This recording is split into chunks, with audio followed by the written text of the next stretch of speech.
أما بعد فقد قال رسول الله صلى الله عليه وآله والله ما أبدلني الله خيرا منها آمنت بي حين كفر الناس وصدقتني إذ كذبني الناس وواستني بمالها إذ حرمني الناس ورزقني الله الولد منها ولم يرزقني من غيرها. صلوات بيجي محمد وآل محمد. Assalamu alaikum wa rahmatullahi wa barakatuhu. Condolences on this sad occasion marking the Wafat of al-Mu'mineen, Hazrat Khadija al-Kubra, salamullahi alayha, and to Salawat Biji Muhammad wa Muhammad.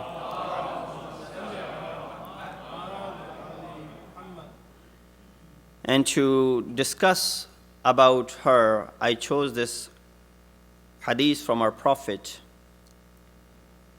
It's more than a hadith, rather it is, Prophet is specifying and mentioning the characteristics of Hazrat Khadija. And he counts the things that she did for him that no one else did. And so therefore we see the status of Hazrat Khadija in the kalam of a ma'asum, that how Prophet is explaining about her. Yes, there's a great deal that could be discussed. We can divide her life prior to marriage, after marriage with Islam, and then when they were living in those 3 years in Shaykh Abi Talib. But to cover all of that and to talk about her merits and to mention her dedication to Rasulullah and to the religion and the sacrifices that she made, it will not be justified if I discuss that all in the next 25 to 30 minutes, which I have. So therefore, we'll discuss as much as we can, and inshallah, as we get more opportunities, we'll talk more about her. But before I begin, there's a quick note in regards to namaz-e-jamaat. Yes, a lot of people, mashallah, come during the month of Ramadan. We talk about, unfortunately, the congregational prayer and the rules of congregational prayer throughout the year. But we don't get many people as much as we do during the month of Ramadan. And similarly, the problem is in the ladies, that the ladies who come during the month of Ramadan, sometimes they're unable to come throughout the year. And therefore, it is very important for you to understand and read through these masail yourself. Because of your negligence, you might be causing the jamaat prayers of others to be, missed, in other words. Because if you skip or if you leave or if you sit down, if you do not join or if you don't properly join, then the prayer of those people who are connected through you will be affected. And therefore, we need to focus on that. I will not be able to dedicate more than a couple of minutes to this. Make sure, especially in the ladies, when you're standing, first of all, you're connected to the men's side over here. And because this has been brought up a few times, I wanted to address that very quickly today in a couple of minutes' time. And make sure when you have kids with you, they're not causing too much of a gap between you and the next person which is standing next to you. Otherwise, their jamaat prayer will be in jeopardy. What happens is that in the first 2 rakat, you are relying on the imam because you're not supposed to recite anything by yourself. Fatiha and the other surah is recited by the imam. And therefore what happens, those who know these rules, they're relying on the imam. And when there's a gap and they're not connected through the jamaat, then it is affecting the jamaat prayers. It's indeed, they'll have to go ahead and remake their prayer. But you just sat down in the 3rd and the 4th rakat, still you should get up and continue. Why? You want to give them the thawab of the jamaat prayer. But still, it will not be hindering their infiradi prayers. So if someone sits down after the 2nd rakat, 3rd and the 4th rakat, where you're reciting everything by yourself, it affects your jamaat because you're no longer part of the jamaat. But because you're reciting everything by yourself, your prayer becomes individual and furada. But so therefore, you lose a lot of thawab for not having performed it in Jamaat. So make sure we deal with that. If there are too many kids in between two people, call more than one step of a length between two adults, then it will cause the Jamaat to break up. So make sure that you keep this Jamaat intact and know when you can join and when you can leave. Joining is also critical. The last point that you can join the Imam is in the ruku. If the Imam has lifted his head up from the ruku, there's no way for you to join anymore in that rakat. You'll have to wait for the next rakat, and then you'll be able to join. So keep these rules in mind. Inshallah, we'll keep on reminding you so that it sticks in and we are familiar with these rules because they come in handy every now and then. Salawat biji Muhammad wa ali Muhammad.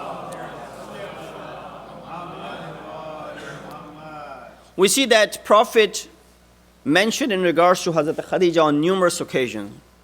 He said, Hasbuka, it is enough for you, minan nisa'il alameen, among the women of the alameen, there are only 4. You don't have to look further beyond the 4th one. And all of these ahadith that I have brought today are from the Sihah Sitta, the 6 famous books, Sahih books of Ahl Sunnah. Nothing from our books. It says Maryam ibnatu Imran is one of them. Khadija bint Khuwaylad is second one of them. And Fatima bint Muhammad is third of them. And Asiya imratu Fir'aun is fourth of them. Collectively send a salawat for all of them.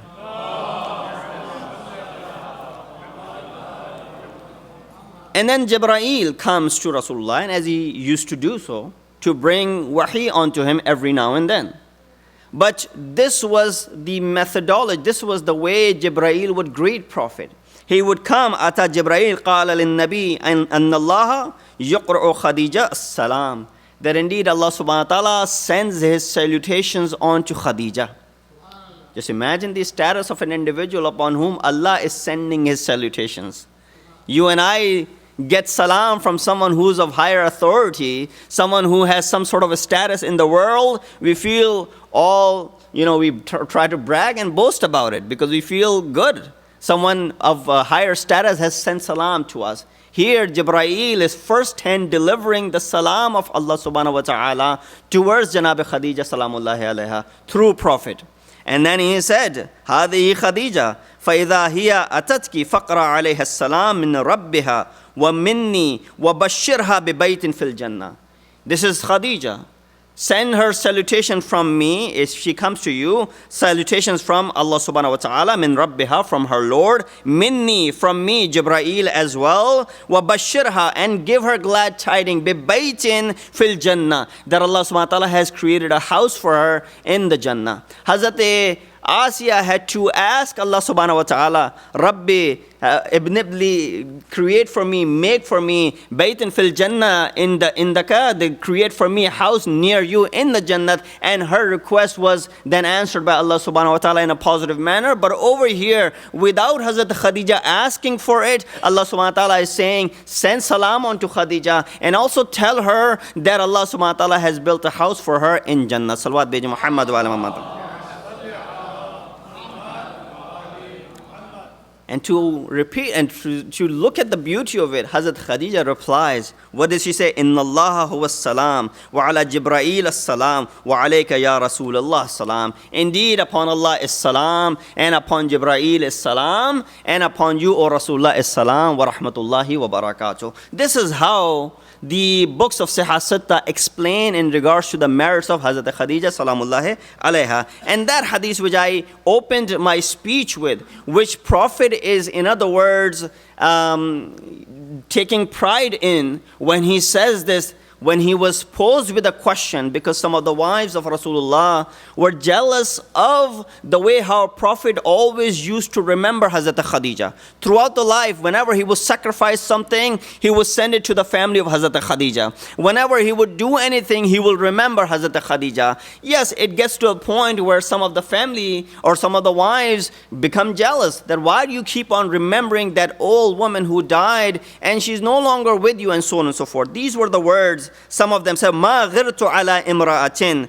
And Bukhari and Muslim both narrate this hadith from Aisha saying, Ma ghirtu ala imra'atin, ma ghirtu ala Khadija. And she also said, Ma hasadtu ahadan, ma hasadtu Khadija. I did not feel, jealous of anyone the way I felt jealous of Khadija. Why? Because of how Prophet used to continuously remember her and remind us of her good deeds that she performed throughout her life. She would reply by saying, أتذكر من عجوز من عجائز قريش همراء الشدقين حلقت في الدهر أبدل لك الله خيرا منها وتغير وجه عليه. She said, you remember the one who was an old woman to the extent that she was old. Look at the word that is being used. Humra shatqain, the one whose teeth had fallen and there was only redness that you could just see inside her mouth. That means she was so old. Halaka fidhar, she died long time ago, and you are remembering her where Allah has replaced her with better than her. Prophet replied by saying what? Ma abdalani Allahu khayran minha. No, Allah did not replace her with anyone better than her. And then he said, why? I'm not just saying because I had love and hub and the mercy towards her. No, because of these things that she did to me. Amanat bi hina kafaran nas. She believed in me and brought iman onto me when people were denying me left and right. Amanat bi hina kafaran nas. And then he said, sadaqatni idh kadhabani nas. She approved of me. Not that Prophet needed any approval, but is still a consoling person next to you, especially in the form of a wife. He said that she approved of me and consoled me when everybody was denying the fact that I had brought this religion. And then he said, continuing, وَوَاسَطَنِي بِمَالِهَا إِذْ حَرَّمَنِي النَّاسِ. She helped me with her mal, with her wealth, when people were depriving me of the wealth to promote this religion. وَرَزَقَنِي اللَّهُ الْوَلَدِ. And this is probably the most outstanding feature of Hazrat Khadija. Why? Because other people might say, well, people provided to Rasulullah in the form of wealth. People came along with Rasulullah in the early days. Yes, she was the first one, but then people did come along. So they started believing in Rasulullah. There were many other people who started approving of Rasulullah, but this is the only feature that she stands out alone as far as her wives are concerned. What did he say? He said, وَرَزَقَنِيَ اللَّهُ الْوَلَدْ مِنْهَا وَلَمْ يَرْزُقْنِي مِنْ غَيْرِهَا. That Allah subhanahu wa ta'ala granted me offspring and children through her, and He did not grant me offspring and children through anyone else. Yes, He did give him a son by the name of Ibrahim through Maria Qibtiyya, but he only survived for 18 months or so, and then he died. So therefore, the only person who stands out in this category is none other than the wujud of Janabe Hazrat Khadija salamullahi alayha. Salawat beji Muhammad wa ala Muhammad. So the first part, if you look at the marriage of Rasulullah and Hazrat Khadija, it's sort of like the marriage of Hazrat Musa with one of the daughters of Hazrat Shu'aib. Why? Hazrat Musa comes to Madian and he helps the daughters of Hazrat Shu'aib, fetching the water from the well. And this is where one of the daughters, when she goes back to her father, she says that there was a man who was Amin wa Qawi. The words of Quran that I'm reciting. Aminun Qawiyun. He was trustworthy, Ameen, and he was strong. He was able to help us. And then Allah subhanahu wa ta'ala, when He spoke of Hazrat Musa in the same chapter following the next ayah, said, Rabbi inni lama anzalta ilayya min khairin faqirun. That, oh Allah, I am in need of help. I may basically have found myself to be in need. I'm faqir over here. I need something.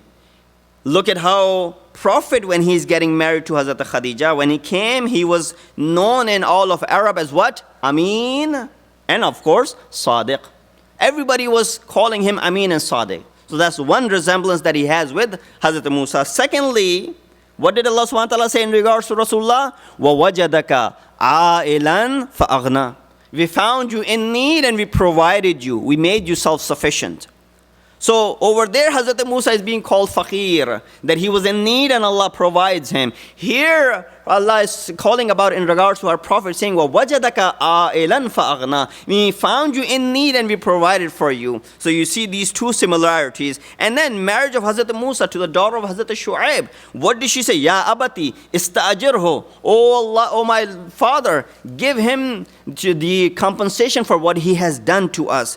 Prophet Shu'aib replied by saying, قَالَ إِنِّي أَنْ أَنْكَحَكَ أَحَدِ إِبْنَتَيْ إِنِّي أُرِيدُ. I want you to marry one of my daughters. This was the compensation, in other words, that Hazrat Shu'aib was giving. But as far as the dowry is concerned, because you don't have anything to offer, you will work for me for the next 8 years. That will be serving as the dowry for what you don't have. So the dowry, and if you want, if you agree, you can add 2 more years to it and make it to be 10 years with me. Hazrat Musa had to spend 10 years near a prophet, and then he attained the status of Risalat and Rasul and became a Nabi, and then he became one of the Ulul Azm Anbiya. Sometimes by doing the khidmat of others, you gain such statuses what Hazrat Musa ﷺ is gaining. Now I'm not trying to lead from this that by being with Hazrat Khadija, Prophet is given this status of Risalat. No, this was always when the mithaq was taken from all of the Anbiya, that was already taken from the soul of Rasulullah. But we can derive some sort of resemblance that the marriage of Rasulullah also proposed by Khadija salamullahi alayha. The same way this daughter of Hazrat Shu'aib is proposing for the marriage of Hazrat Musa, we see that Hazrat Khadija, by seeing the trustworthiness of Rasulullah and his status, what does she say? She sends Nafisa. She goes and she asks Rasulullah, "Oh Rasul, when do you plan on getting married? Why don't you get married?" He replied by saying, "It's not in my hand," and so on and so forth. He said, "What if I was to tell you that there's someone who's a perfect fit for you, who's coming from a very noble family, Sharif, and also as a very wealthy person?" Prophet said, "Who are you referring towards?" She said, "I'm referring towards Khadija." Prophet was caught by surprise that I work for Khadija. You want me to marry Khadija? How is that possible? Reply by Nafisa was, "No, it is her willingness to marry you, and that is the proposal that she has sent for you." Salawat biji Muhammad wa ali Muhammad. And this is where we see in the life of Janab Khadija that she gave birth to the children of Rasulullah. 2 of them were sons who died in their infancy. One is Abdullah, who is also known as Tahir or Tayyib. Second one is known as Qasim, by which we call Prophet, the kunyat of Rasulullah is what? Abil Qasim. We call him because of Qasim, who was son of Rasulullah through Hazrat Khadija. And third being the wujud of Janab Fatimatu Zahra, salamullahi alayha. It was very difficult for her because at that time, she being a person, obviously they both come from the same family, from Qusay, they all, Prophet and Rasulullah and Hazrat Khadija, their khandan, their families meet up from Qusay. And then obviously it separates down. But she came from a very noble family, a wealthy family, kind of like if you want to look at the conditions today, that if someone wants to go ahead and marry somewhere and the statuses don't match, how it's made a big deal. Hopefully it's not in our communities, but we see this in the world. That how people are trying to match these statuses. Sometimes it is a good thing. Why? Because there's unfit and there's no compatibility. But then it is not a condition that Islam has left. And therefore some of these norms have to be broken off. And so we see that Janab Khadija, when she married Rasulullah, Quraysh stranded her. They left her. They did not come close to her. They boycotted her, in other words. And this is proven in this hadith which we read, that at the time of the wilat of Hazrat Fatima, we see that Khadija salamullahi alayha, it says, Hajaratha niswatu Makkah. All of the women of Makkah had left her alone. فَكُنَّا لَا يَدْخُلَنَّ عَلَيْهَا.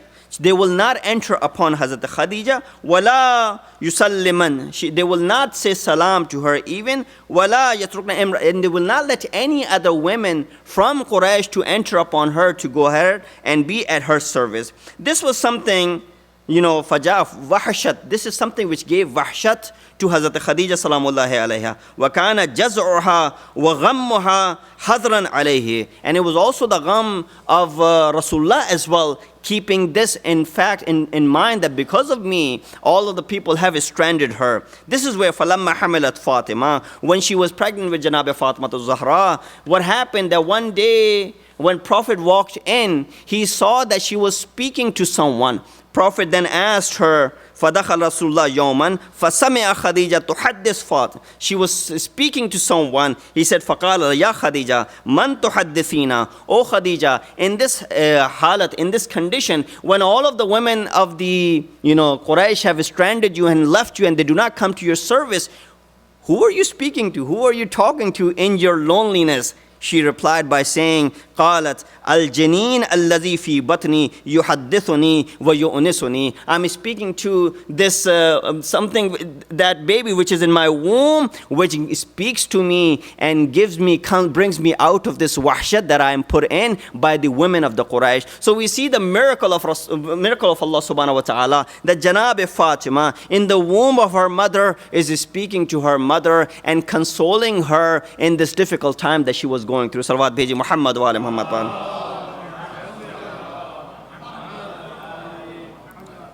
And then going back to the hadith that I had recited initially, Prophet said one thing, وَوَاسَطْنِي بِمَالِهَا إِذْ حَرَّمَنِي النَّاسِ.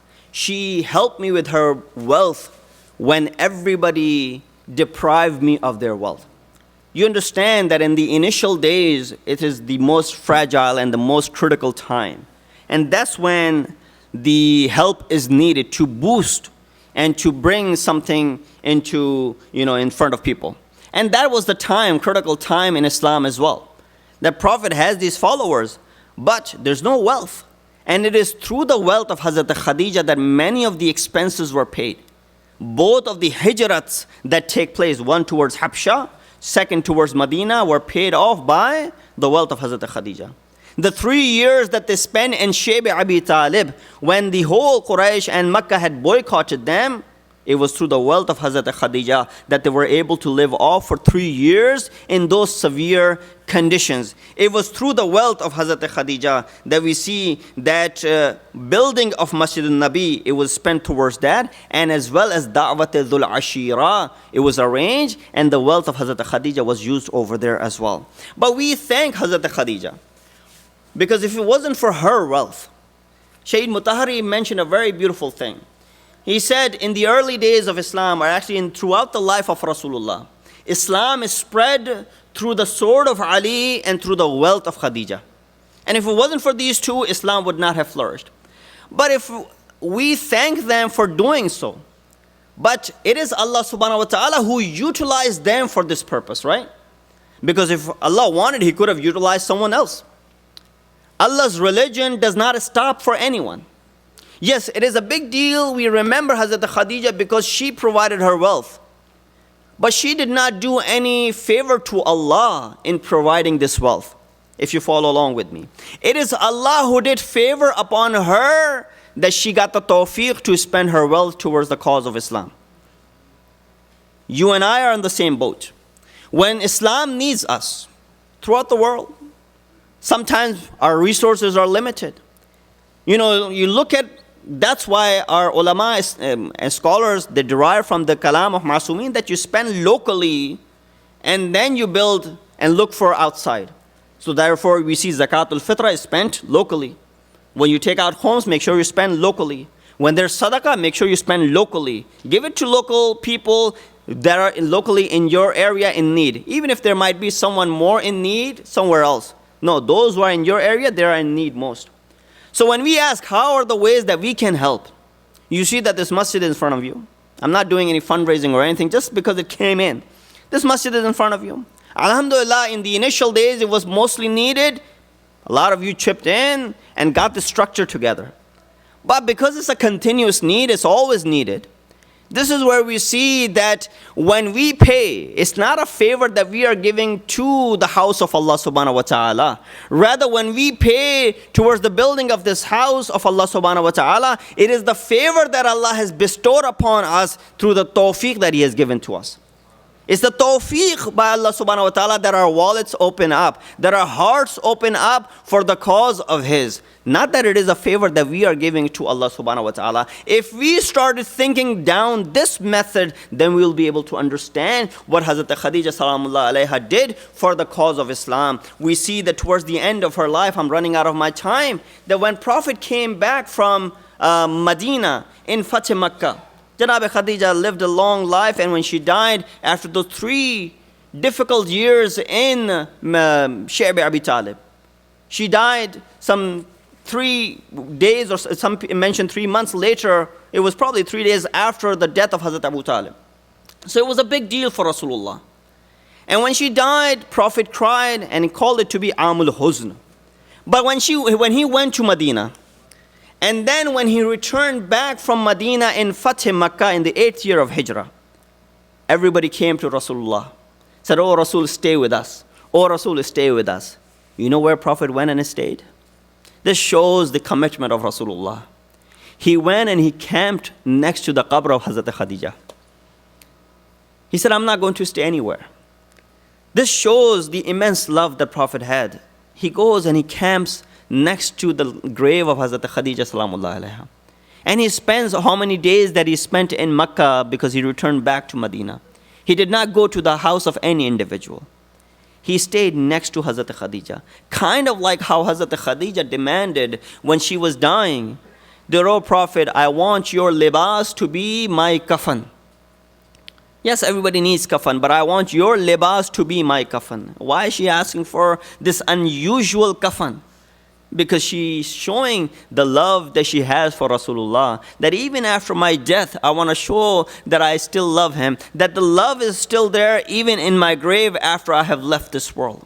We read towards the end of the life of Hazrat Khadija that when she died, Hazrat Khadija, لما توفيت خديجة جعلت فاطمة تلوذ برسول الله. That when Hazrat Khadija left this world, Janab Fatima was seeking refuge in Rasulullah. وتدور حوله, and she was walking around him. She was walking around Rasulullah. وتقول أبتي أين أمي, and she was saying, "Oh my father, where is my mother?" قال فنزل جبرائيل. What would a father reply when a daughter asked that where is my mother gone? Where is my mother? And Janab Sayyidah really has this question for her father, and Janab Rasulullah, he himself has gone into some sort of shock when he sees the death of Hazrat Khadija. He doesn't reply. فَقَالَ فَنَزَلَ جِبْرَائِيل. Jibreel comes down. فَقَالَ لَهُ, and he says to him, رَبُّكَ يَأْمُرَكَ أَن تَقْرَأَ فَاطِمَةَ السَّلَامَ. O Prophet, Allah has ordered, He's sending His salutations on Fatima. وَتَقُولُ لَهَا, and say to her, "Inna ammaki fi baytin min qasbi ka'abihi min dhahab wa amdihi yaqut ahmar." Oh, tell Rasulullah to Janab Sayyida that her mother is in a house, in a castle which is made of dhahab and fidda, which is made of gold and silver. The columns of the house are yaqut ahmar. She's between Baina Asiya wa Maryam. She's enjoying her life, living between Asiya and Maryam bint Imran. فقالت فاطمة إن الله هو السلام ومنه السلام وإليه السلام. Indeed, Allah has a salam upon you, salam upon Jibreel, and salam upon you Rasulullah. We see the musibat of Janab Fatima begins from the wafat of her mother, but her musibat increases when her father leaves this world. What does she say? She says, "Subbat alayya al-masaib law annaha subbat ala al-ayyam sirna layaliya." Masaib fell upon me. If they were to fall upon the days, they would have converted into night. Ala lanatullah al-qawm al-zalimin. Wa sayalamu alladhina zalamu ayya munqalibin yanqalibun. बार अल्लाह हमारी से बात कबूल फरमा, हम गुनाहगार हैं, हमारे गुनाहों से दरगुज़र फरमा, हमें अहले बैत अलैहिस्सलाम के अमल पर नक्श कदम चलने की तौफ़ीक़ अता फरमा, हमारे इमाम के ज़ुहूर में ताजील फरमा, हमें उनके आवान और अंसार में शुमार कर। रब्बना तक़ब्बल मिन्ना इन्नका अंतस समीउल अलीम। एक दफ़ा सूरह फ़ातिहा की तिलावत करके उन मरहूमीन जिनका नाम लिया था रूह को इसाल कर दें।